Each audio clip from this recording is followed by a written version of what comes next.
welcome back to Atypical Church. It's your favorite chaplain once again, and today I'm going to continue my series, It's Time to Get Excited, and I want to talk about how we can remain excited even during difficult times.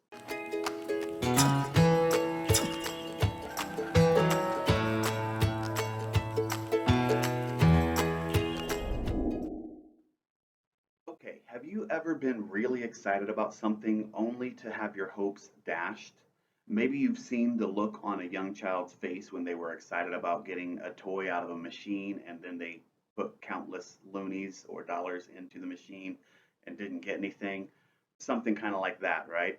Unfortunately, that's how life is sometimes. We get super excited and we hope for something, and then either things take longer than we hoped or they're just not quite what we were hoping for.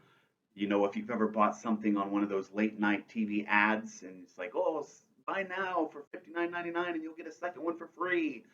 So you buy it and you're all excited, but then you get it and it's not at all what you were hoping. Well, again, sometimes life is that way. And Proverbs 13:12 reminds us something we all kind of inherently know: hope deferred makes the heart sick. But I want to talk about today remaining excited even in difficult times because it's important that we understand who we are and who our God is, and understand that if we look forward to what He is going to do instead of look back in disappointment, sometimes we might see that there's just a miracle waiting right around the corner. So today I'm going to go to a story that you've probably heard a little bit before, the story of the Israelites moving out of Egypt. Now, if you don't know the story, they had just finished going through all these different plagues where God rescued the Israelites and protected them, even though He was bringing judgment on Pharaoh and all of Egypt.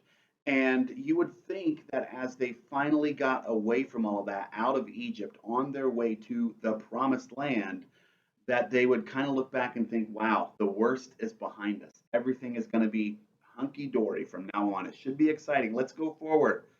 Unfortunately, they are immediately hit with a difficult decision. So let's turn now to Exodus 14, verses 10 to 12 to start this story. As Pharaoh approached, the Israelites looked up, and there were the Egyptians marching after them. They were terrified and cried out to the Lord. They said to Moses, "Was it because there were no graves in Egypt that you brought us to the desert to die? What have you done to us by bringing us out of Egypt? Didn't we say to you in Egypt, 'Leave us alone, let us serve the Egyptians'?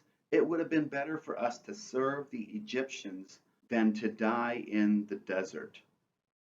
It's interesting how the Israelites are able to look back and think that that situation they just came out of, the slavery, having to make bricks without straws, which is ridiculous. They look back at that almost fondly, and they're saying, "I would rather be there. Why did you bring us out here just to die in the desert?" Now, it is a little bit understandable because the Red Sea was right in front of them. It's over 100 miles or 150 kilometers wide, and the entire Egyptian army is marching down from behind them.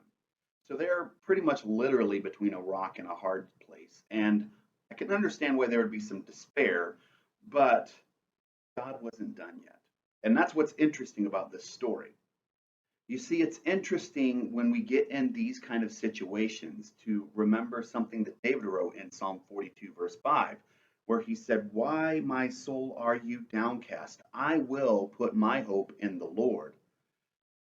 We need to kind of give our heads a shake a little bit and look at ourselves and say, "Hey, I don't know why you're feeling this way, because your emotions will betray you.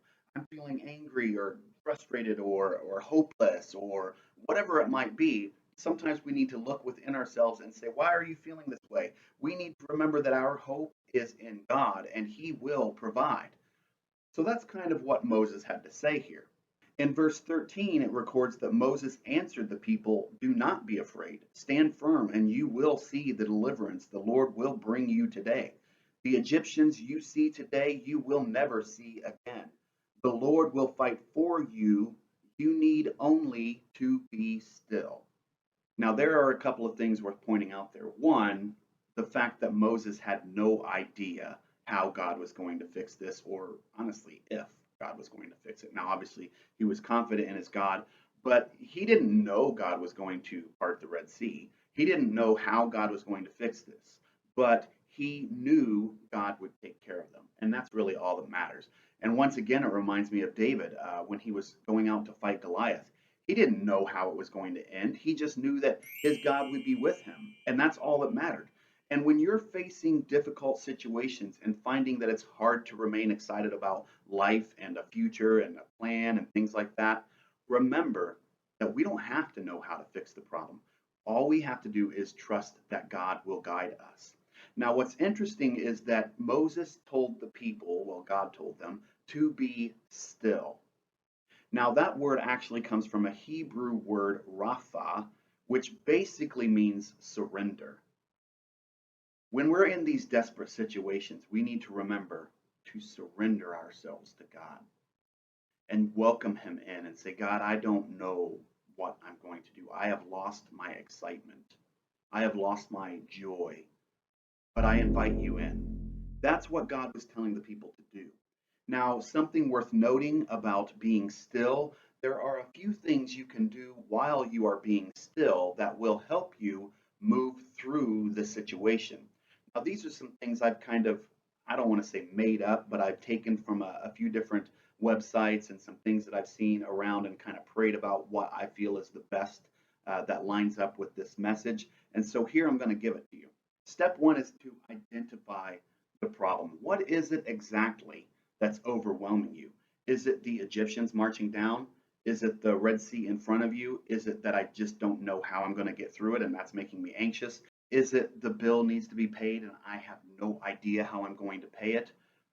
Those are all valid and logical things to be afraid of or worried about. However, when you identify the problem, you can move on to step two, which is identify the thing that makes you anxious. Is it the fact that, I don't know, the lights are going to be turned off if I don't pay this bill? Or is it, maybe not something quite so serious as that, and it's more the idea of not knowing what's going to happen or not knowing how I'll get through this that is making you anxious? Because again, that's understandable, but once we identify and really understand why we're feeling this way, then we can obviously do something about it. So step three is to identify what response you can do. So my response sometimes might only be to cry out to God and be still and wait for his answer. Sometimes the answer might be to ask a friend to help you, or to call a church, or to go to an agency, or something like that. Usually we can find some sort of solution, but we're so worried about the problem that we just can't move through that and start thinking logically. So my step four is that, of course, as Christians, we can remember that God has called us to walk forward, sometimes blindly.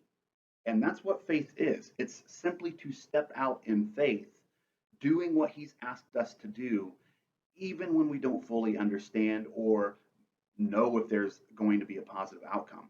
And that's what happened. In the very next verse, God kind of changes what he's saying, and he says now, verse 15, then the Lord said to Moses, why are you crying out to me? Tell the Israelites to move on. That's an interesting thing to hear from God, right? Especially after he just said to be still. I believe what he's saying here is that yes, there is a time for you to stop and to wait on the Lord and to allow the Holy Spirit to speak something to you. But there is also a time to get up and move forward. Just like Peter stepping out of the boat when Jesus called him, there was a time for him to not just sit in the boat any longer, but to actually step out in faith. And I'm not going to go into the whole story, but as the Israelites stepped out in faith with Moses leading them, of course, we know that God parted the Red Sea. Now, he didn't just part the Red Sea for them to cross, he actually confused the Egyptian army, and they started turning against themselves. The chariots were turning around, even when they weren't trying to do that. And then, of course, it collapsed upon them, and God also provided water and manna and quail from heaven and a fire by night and a cloud by day to lead them, and did all these amazing miraculous things only because they had the faith to move on.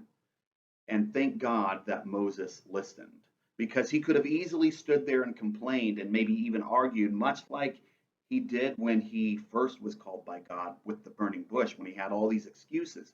You see, now Moses has matured quite a bit, and he doesn't have any excuses or questions for God. He simply moves on in faith. And in fact, the very next chapter records this beautiful song that Moses sings in praise to God. So again, because Moses listened, they were able to step out in faith and they saw miraculous things. You see, if we don't step out in faith, we may never see miraculous things.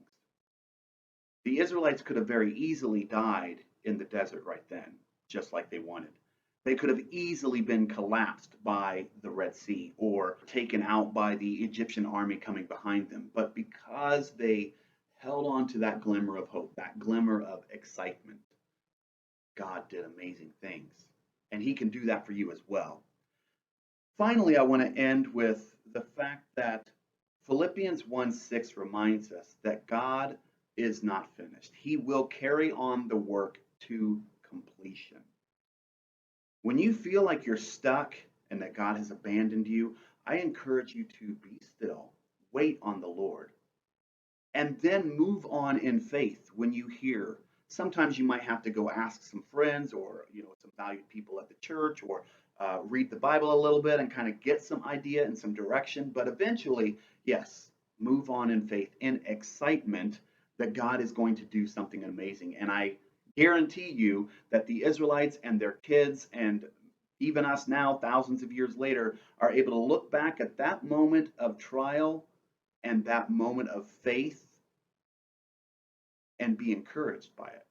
You see, we're still encouraged tens of thousands of years later by a simple act of faith. And when you step out in faith, sometimes you might not even see necessarily a resolution right away, but someone else in your life might see your faith and be encouraged by your faith and your response. So we owe it to ourselves and to our friends and family. Once God does something in us, He can do it through us and around us, and do it in the people around us because of our faith. So I challenge you to be excited, to stay excited, especially during difficult times. I hope this has encouraged somebody today. God bless you. Thank you guys so much for watching these videos. I really appreciate it. I pray that God uses them to bless you. Remember that most of these ideas are based on my book, Becoming Ever Mindful, which you can find online or here in Calgary at these locations. Remember to hit that like and subscribe button. God bless you.